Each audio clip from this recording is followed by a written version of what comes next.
Hello everyone, continuing the series on the solar photovoltaic technology. Today we are going to see what actually is the solar panel, internal structure of the solar panel. But first of all, you should be knowing in the market the solar panels which are available are the polycrystalline or the monocrystalline. You can see here one solar panel is the polycrystalline and another is the monocrystalline.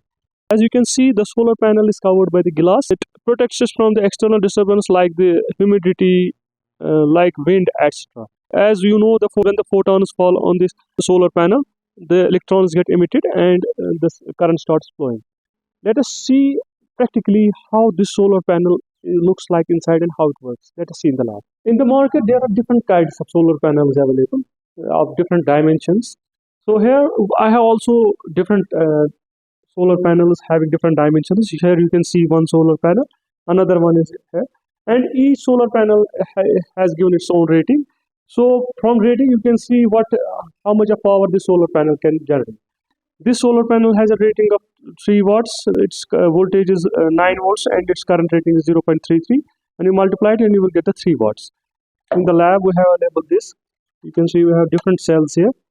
So likewise, this is a solar panel. This is also a solar panel. On the top of this is a glass like this. When I remove the glass, and there is the semiconductor material, you can see there is a semiconductor material, and it is connected between the bus bar is connected on the top and the bottom.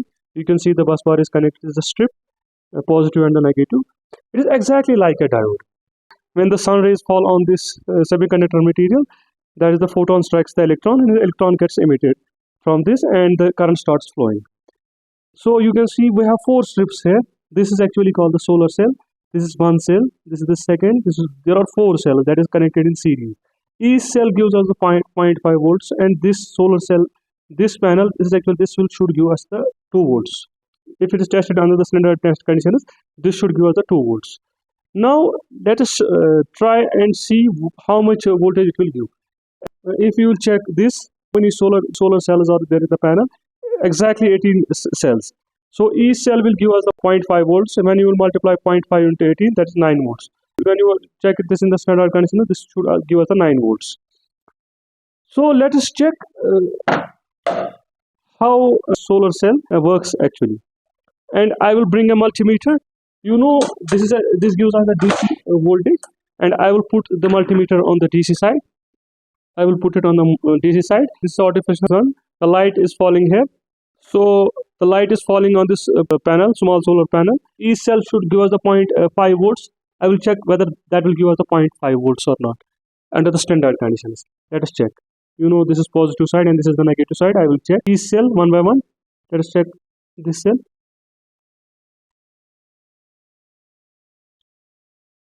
You see, it is almost giving us 0.4 volts.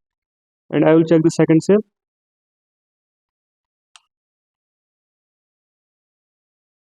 It is giving almost 0. It is also giving 0.4 volts. This one. This is also giving 0.3 volts. This is giving almost 0.5 volts. If I will check the voltage across the 4 cells, they are connected in series. I will see how much this is giving. This is giving 1.7. That means the intensity is not that much. If I will bring this closer to here, I will see how many volts it will give. Now the intensity will increase, and I will check how many volts it will give. Now under the standard conditions, we will check how many volts it will give. You see, each cell should give us the 0.5 volts. You can see this is one cell. This is another cell.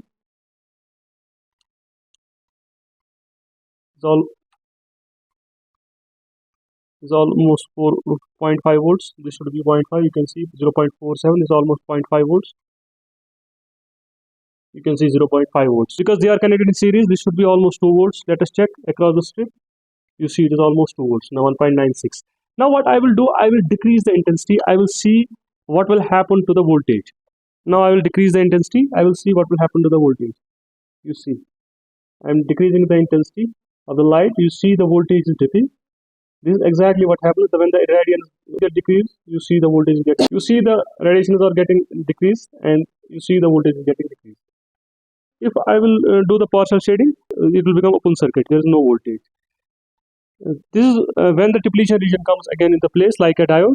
That means it is not overcoming the barrier potential. You know, the semiconductor material has the property germanium, silicon. There's a barrier potential. As you know, the silicon has a barrier potential of 0.7 volts, and the germanium has the 0.3 volts. So until and unless it wouldn't come the barrier potential, this will not go into the conduction mode or in the forward bias mode. So this will be in the open circuit. That is why you see this strip is there. It is looking like a short circuit, but when the light intensity wouldn't be there, this will be like an open circuit.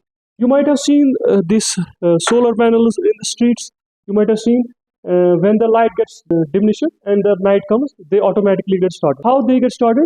There is a barrier potential. As you know, when the light intensity falls below 0.3 volts, they turn the battery mode and the solar panel gets started. For today, thank you very much.